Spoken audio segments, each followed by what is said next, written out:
Buenas noches, mi nombre es Pablo Bello, soy editor de GranRapidsTempoLatino.com.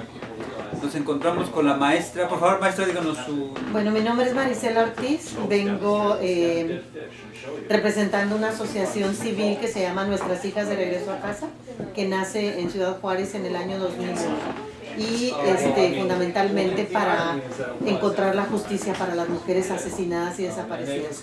Esta asociación está conformada por familiares y amistades de mujeres asesinadas y desaparecidas justamente. En Ciudad Juárez, México. Sí, en Juárez. Y usted hace unas horas tuvo una presentación en el Calvin College, ¿verdad? Sí. ¿Nos podría hablar de qué fue su presentación? Bueno, ahí expuse los rasgos más importantes de lo que es el feminicidio en Ciudad Juárez.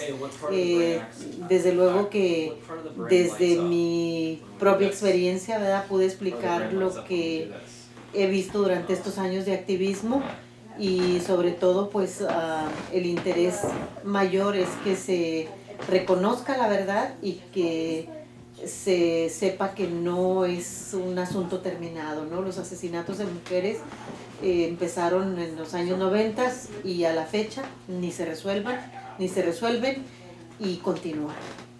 Y por ejemplo, y nos puede dar un contexto, ¿cómo empiezan estos crímenes? ¿Cómo Bueno, se explica, no?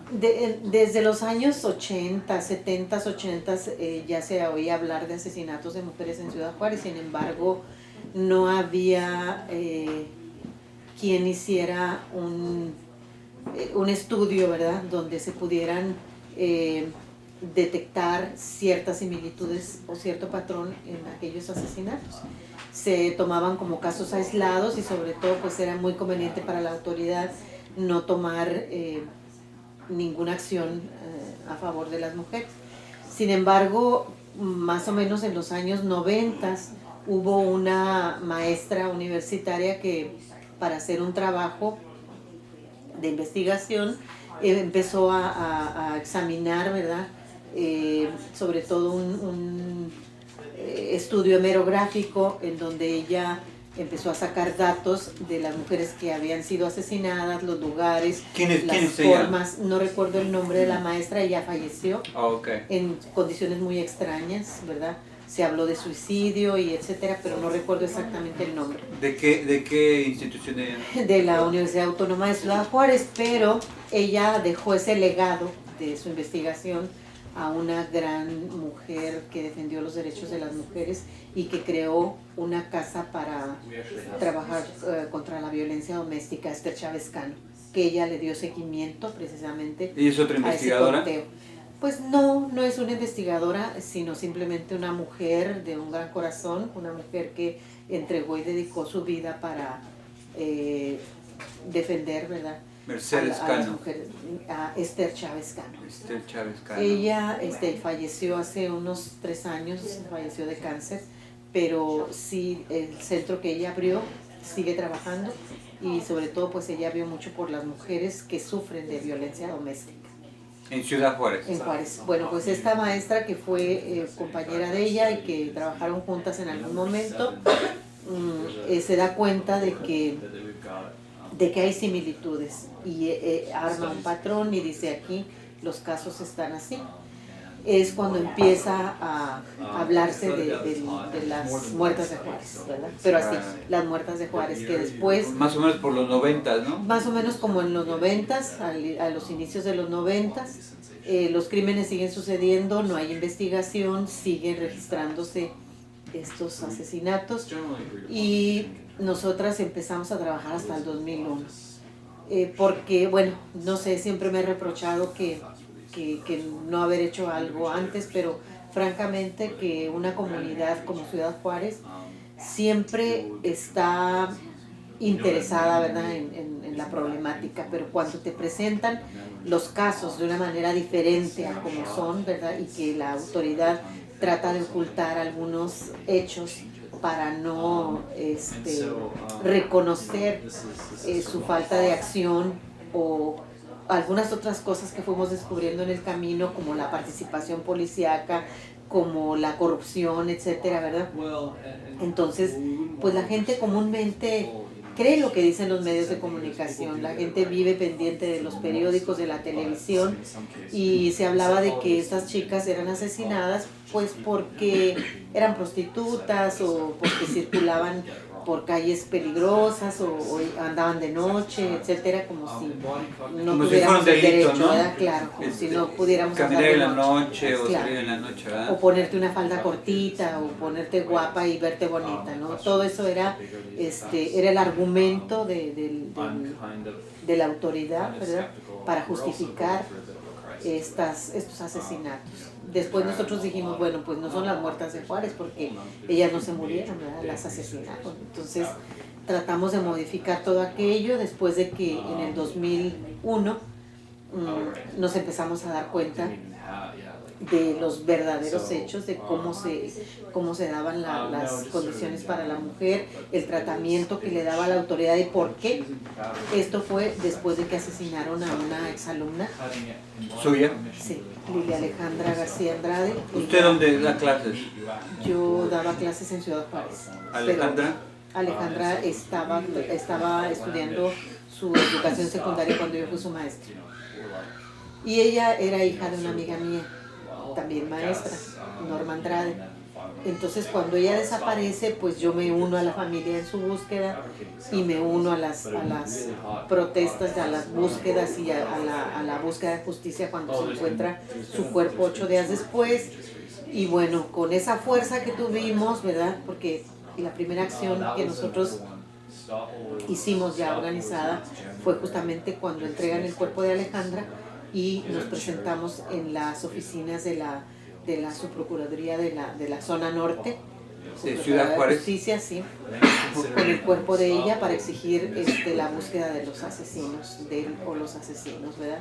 Cosa que hasta la fecha no se ha dado, son casos que siguen impunes y tras esa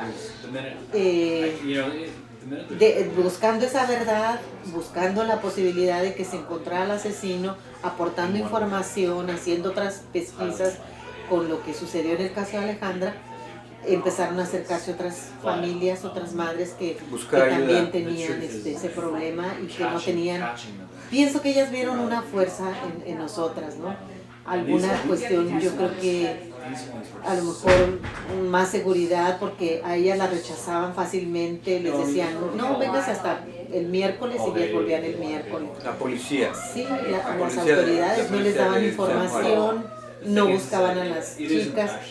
Y claro que nosotros tampoco conocíamos de leyes, pero tuvimos que aprender muchas cosas, tuvimos que aprender el lenguaje que utilizan ellos también. Y, la policía. claro, entonces empezó a armarse el grupo. ¿Usted conoce a la señora Juanita? Ella perdió ¿Una niña? Una señora que mataron a su hija también. Juanita Rodríguez. Sánchez Ríos, me parece. No me la recuerdo. Ella salió inclusive en el show de Cristina. Me parece que el show pagó por el Bueno, para nosotros que estuvimos con reconocieran a su- Cristina. Ah, sí, pero no es Juanita. Nosotros estuvimos en ese show. ¿O usted estuvo ahí? Sí, estuvimos varias personas del grupo. Mientras la otra parte del grupo estuvo en un lugar simbólico para las mujeres, que viene siendo lo que llaman el campo algodonero. Es un campo que era cultivo de algodón, donde se encontraron en noviembre de 2001, se encontraron 8 cuerpos en ese lugar. De jovencitas, ¿no? Ajá, así es. De jovencitas que habían desaparecido en diversos... las violan, las torturan, Así les hacen torturas inimaginables, ¿verdad? Es un tratamiento muy... Y ahorita hasta el momento no han capturado a gente que... Bueno, yo leí que capturaron a una persona de origen egipcio, ¿no? Sí, fue una injusticia muy grande porque podía haber sido lo que sea ese hombre, pero él no asesinó a ninguna mujer y desafortunadamente falleció en la cárcel en circunstancias sospechosas, muy sospechosas, ¿no? Claro. Sí, esto es un patrón que siguen las autoridades mexicanas, ¿no? Hasta la fecha. no encuentran a a las desaparecidas. Pero encuentran chivos expiatorios y los ponen ante la prensa y los hacen recitar aquello como si ellos hubieran sido los asesinos. Un chivo expiatorio, para los que no conocen este término, es una persona que es inocente, la policía lo arresta sin ninguna evidencia y le adjudica los crímenes que ellos quieren. Muchas veces bajo tortura, ¿verdad?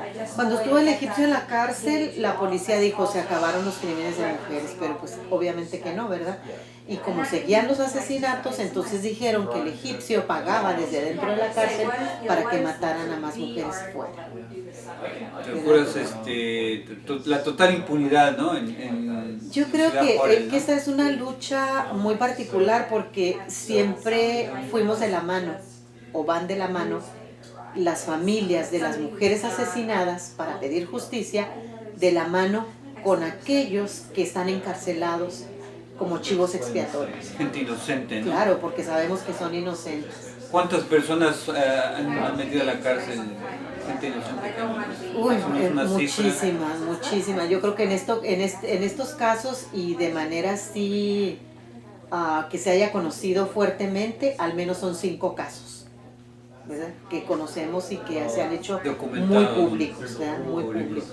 Sí, y actualmente pues también siguen haciendo lo mismo, ¿verdad? Hasta ahora no existe un solo caso que se haya hecho justicia de manera total. Y digo de manera total porque, por ejemplo, hay varios casos en donde se detuvo a una persona, pero fueron 5 o 6 los que participaron en el asesinato y la tortura de aquella niña, y sin embargo ni siquiera los que detuvieron son los que participaron directamente, sino por ejemplo en el caso de una muchachita llamada Sagrario, ella detuvieron al muchacho que la entregó al grupo de mafiosos, ¿verdad? Que la asesinaron. O sea, ese caso lo dieron por cerrado. Ya está cerrado porque él ya está encarcelado, pero él no la mató. A él le pagaron $500 por entregar a la muchacha. Y hay otro caso, por ejemplo, donde asesinan a una niña, participan 5 personas y detienen a 2 y luego dejan ir a 1. Se quedó uno solo y la familia alega que él no fue. Entonces no sabemos hasta qué punto sea el responsable o no. Lo cierto es que el resto pues están libres. Y la mayoría de los casos, o sea, casi la totalidad de los casos están impunes. ¿Y de cuántas mujeres, cuántas víctimas se tiene una idea? ¿Tienes una idea de cuántas víctimas? Pues mira, yo voy a ser muy franca.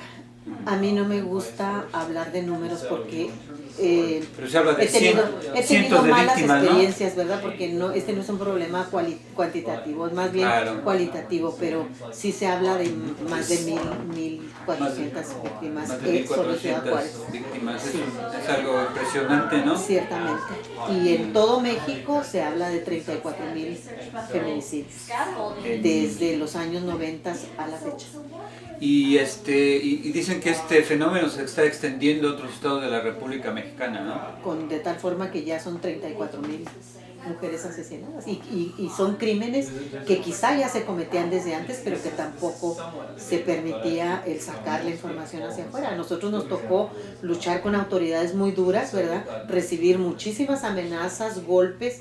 A mí me pusieron una vez una pistola en la cabeza, gente de la misma procuraduría. Yo recibí amenazas directamente de un procurador que a mí me dijo, si no paras esto, tus hijas se van a morir, ¿verdad? Entonces es enfrentarte con un demonio, ¿verdad? Francamente, pero sí Demonios, ¿no? Valió la pena porque al menos el tema ya se conoce en muchas partes del mundo. Ya intervinieron instancias a nivel internacional, ¿verdad? Y la ONU se involucró, me parece, se involucró, ¿no? La ONU, mandaron un equipo de investigadores, ¿verdad?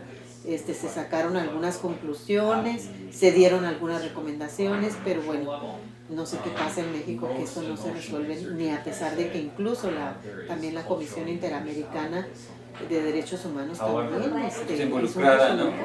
Sí, eso, se involucró, ¿no? Se le hizo un juicio y se emitió una condena para México. O sea, se encontró responsable al Estado mexicano de los asesinatos de mujeres y hizo una serie de mandatos que a la fecha pues no se ha cubierto más que un mínimo porcentaje. Claro. ¿Y quién comete estos crímenes tan espantosos? Pues yo creo que puede cometerlos cualquiera. Porque recuerdo que en San Antonio hace varios años yo estuve en una conferencia de prensa organizada por mujeres, bueno, había madres de las víctimas, algunas madres de las víctimas. La señora esta que le mencionó, Benita ¿qué? Monarres, perdón por la equivocación, pero yo hablé con ella y ella me dijo que, por ejemplo, a su hija la estuvieron siguiendo, incluso que era algo muy significativo. La siguieron por varios días y de repente desapareció. Decía que su teléfono, su celular seguía funcionando. La policía, y ella decía, ¿cómo es posible que el teléfono celular alguien lo tenga y la policía no lo localiza? No puede localizar un teléfono celular que, por ejemplo, aquí en los Estados Unidos se podía localizar en 5 minutos, ¿no? Y en donde quiera, cuando hay voluntad se pueden hacer las cosas.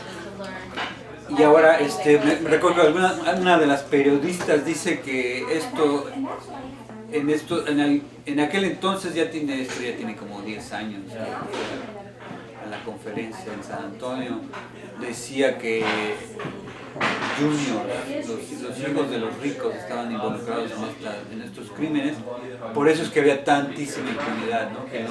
Pues sí, hay muchas hipótesis, pero lo cierto es que la gente que comete estos crímenes tiene que ser gente muy poderosa para que pueda ser apoyada por la propia autoridad, para que ni siquiera el gobernador ni los gobernadores que han pasado durante estos años hayan podido hacer algo, ¿no? Porque los están encubriendo, eso es un hecho, los están encubriendo, entonces tiene que ser gente poderosa. Bueno, bueno, Marisela, ¿y qué más nos puede decir de estos casos? ¿Qué conclusiones tiene usted sobre estos? Pues la realidad es que hasta la fecha no vemos ninguna voluntad de que se pueda resolver, que el número de víctimas crece. De parte de las autoridades mexicanas, ¿verdad? De parte de la autoridad mexicana, que el número de víctimas y el problema se extiende también hacia muchos estados de la República y que no es un motivo para que alguien intervenga. La verdad es preocupante porque ya con la presión que existe a nivel internacional, México ya tendría que estar haciendo algo para erradicar la violencia en contra de las mujeres. ¿Y existe alguna... La comunidad se ha organizado para proteger a estas chicas de estos crímenes? La verdad es que no existe manera de protegerse. Creo que esta responsabilidad le toca al Estado mexicano, al Estado. Es una lucha constante porque las mujeres tendrían todo el derecho de desarrollarse, de ir a la escuela, de ir a la calle, de salir a su trabajo, ¿verdad? Y aparentemente si empezamos a tomar como propia la responsabilidad, entonces el Estado menos va a hacer algo, pero la verdad es que muchas chicas todavía no se hacen conciencia. Por ejemplo, el centro de la ciudad es un lugar en donde es muy común que se lleven a las muchachas jóvenes con engaños, les ofrecen trabajo y luego posteriormente aparecen muertas. Y las muchachas siguen yendo al centro de la ciudad. Entonces yo creo que hace falta también más conciencia, ¿verdad? Porque bueno, si ves que el Estado no hace nada, es más, de hecho, debería haber información, debería los padres y las madres de familia conocer, ¿verdad? Que son zonas de riesgo y para no dejar ir a sus hijas jovencitas solas. Y sin embargo sigue sucediendo, entonces es algo que no te puedes explicar, ¿verdad? Si se dan cuenta a través de la prensa que es en el centro donde comúnmente levantan a las mujeres, pues no puede ser solo. Pero me refiero, o sea, que O sea, no hay organizaciones ya que estén protegiendo a las jovencitas, organizaciones comunitarias, de vecinos. No, la verdad no existe eso. Hubo, por ejemplo, en algunos años un grupo de personas que se organizaban para vigilar afuera de las maquiladoras, que era cuando sucedían los crímenes más en contra de trabajadoras de la máquina. Ahora es en contra de todas. Ahora sí está generalizado, pero últimamente a quienes están secuestrando y asesinando son a chicas universitarias, ahora estudiantes, así es.